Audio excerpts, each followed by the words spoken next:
Hey guys, welcome back to the channel. Today we are adding a new series to the collection. We have a new Chainsaw Man statue. And this one's cool because it is the volume 1 cover, as you guys can see right here on the left. And for those of you who don't know, Chainsaw Man is one of my favorite ongoing shonen manga going on right now, and I'm super excited for the anime coming out. For those of you who aren't manga readers, here are some of the panels from the manga. And I personally love the artwork on the manga. It's very raw and bloody, and those are actually panels coming from the box. So they did an amazing job here with the box design. One of my favorite box designs, which is why I wanted to show it to you guys, because I did mention that I was going to stop showing the boxes, but I had to show you guys this one. They just did an awesome job with it.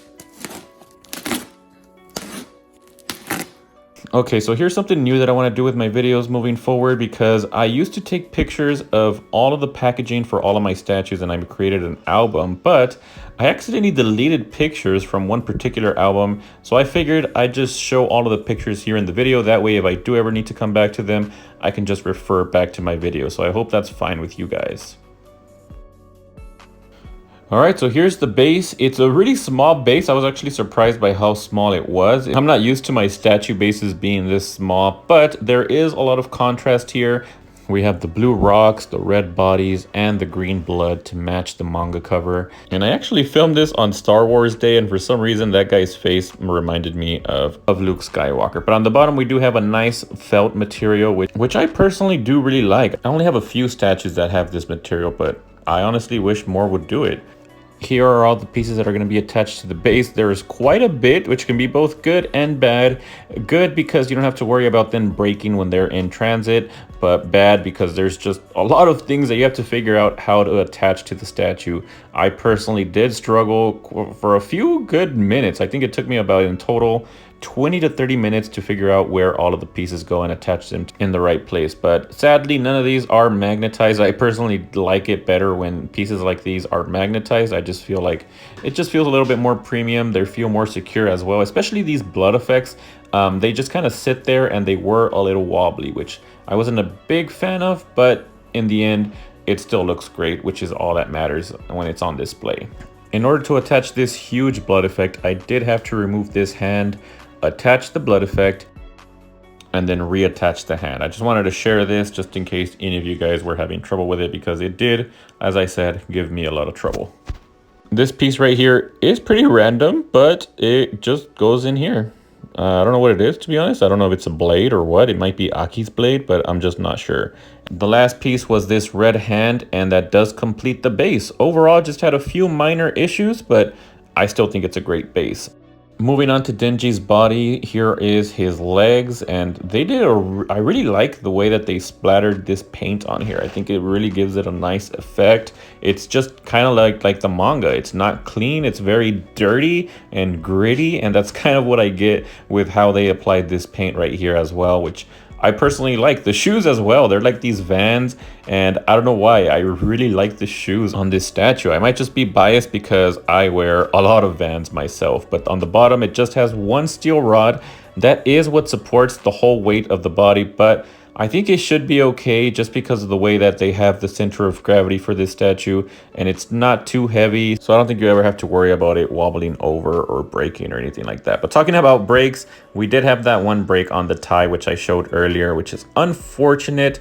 But other than that break, the paint job, again, I love the sprinkles of blood, green blood on his shirt. I actually also like the purple and the red shading that they went with for the shirt here. It also gives it some nice contrast, and you guys will see here in a bit what I'm talking about, because I am going to be comparing this to another statue, and I just think overall this version, or this statue, has the better contrast. Although with the chainsaw, I don't know how I feel about the green paint on the chainsaws.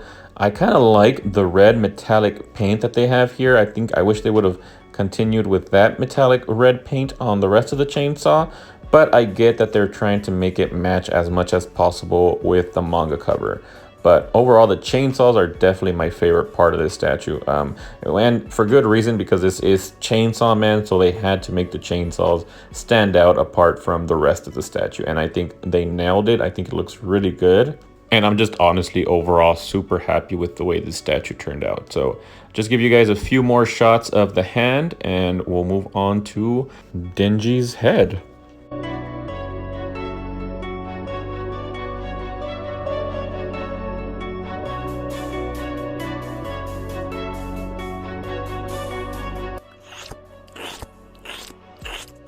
All right, I had to do that little lick sound effect just because look at the size of this tongue. This tongue is huge. It reminds me almost of like Venom. Other than that, what really impressed me was the details of the chainsaw head.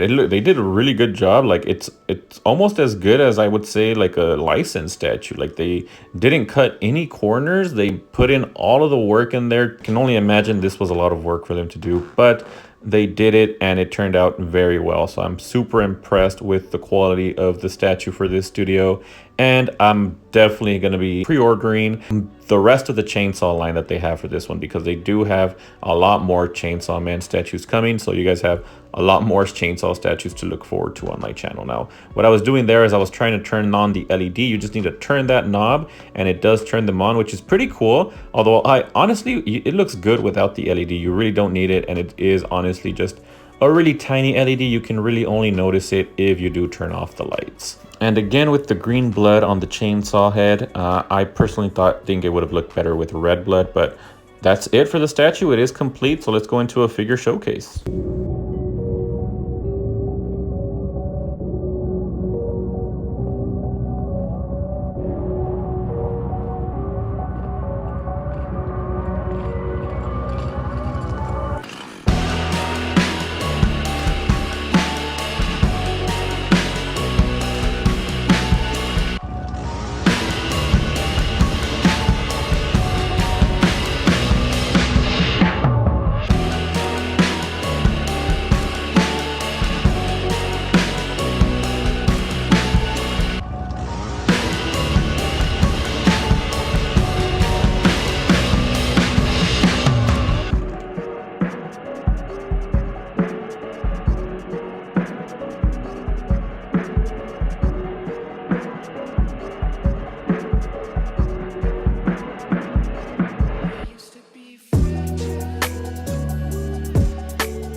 All right, so surprise, I did get 2 of these. So when this statue went up for pre-order, they actually had 2 different versions. Now I forget which one was the EX version. I believe it was the red version, the one without green blood. But when I was looking at the promo pictures when it went up for pre-order, I couldn't decide which one to get. So I decided to get both of them, and I would make that decision once I saw these both in person. And now that I have both of them, it's still a hard decision. I think they both look great. They both have pros and cons. I've already talked about them a little bit, so let's just briefly summarize. So for the green version, I do really like the contrast on the shirt, the red and the purple colors that they went with on the shirt. As you guys can see, compared to the right-hand side, you do get a little bit more contrast there, and I personally think it looks nicer. Also, I noticed that the head of the chainsaw, the red portion of the head, it's a little bit brighter. I kind of like that brighter red look for the chainsaw head. And then the last pro is the base. Again, it just has a lot more contrast than the one on the right. You can see all the greens, the reds, even the rocks are bluish. And the Chainsaw Man plate there in the middle is gold, which again, just everything has a different color. So you can see everything separate and they don't sort of blend in with each other as they do on the right hand side. You can almost barely see that Chainsaw Man plate because it just blends in with the rocks there. But other than that, I will say though that I think I'm gonna be keeping the red version on the right. Like I said, the main focus of this statue for me should be the chainsaws, and I think just the red blood on the chainsaws look much better on the right hand side. It has this really nice red metallic blood look, and I really like that. And I can get past the contrast on the shirt. I actually unboxed the right hand side on my Twitch stream a long time ago, a few weeks ago now, and I had it on display for a long time on my background. Some of you guys did notice, and I was happy with it. So I think I'm sticking with the right hand side, but let me know what you guys think. Am I making the right decision here? Which one do you guys prefer? And if you guys want to see more statue related content, make sure to subscribe if you haven't already. Also, liking and sharing really does help with the YouTube algorithm. So make sure to share this on all your social medias if you liked it. And I'll catch you guys on the next video.